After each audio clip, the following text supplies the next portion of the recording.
أكدت الحكومة الإسرائيلية استعدادها خوض المباحثات بشأن مزارع شبعة، وذلك خلال سير عملية مفاوضات السلام مع لبنان.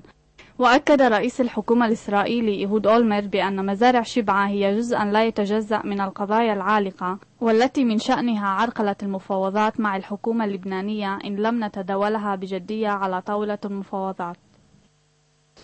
As part of negotiations, as part of a peace agreement, a real peace agreement, it should be done. It was taken from Syria, it should be given back to Syria, not to Lebanon, to Syria. But to give it without anything, without any price, it will be a mistake, as the mistake that was leaving Lebanon without negotiations. Well, the Hezbollah is getting near to sit on the border and it's over here, but we can do nothing about it. كما وأكد سعد الحريري زعيم الغالبية البرلمانية في لبنان أن تحرير مزارع شبعة يفتتح حوارا طويلا مع شركائهم في لبنان كإشارة إلى حزب الله للمفاوضات الداخلية اللبنانية.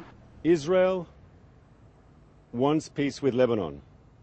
We're currently negotiating with the Syrians and the Palestinians.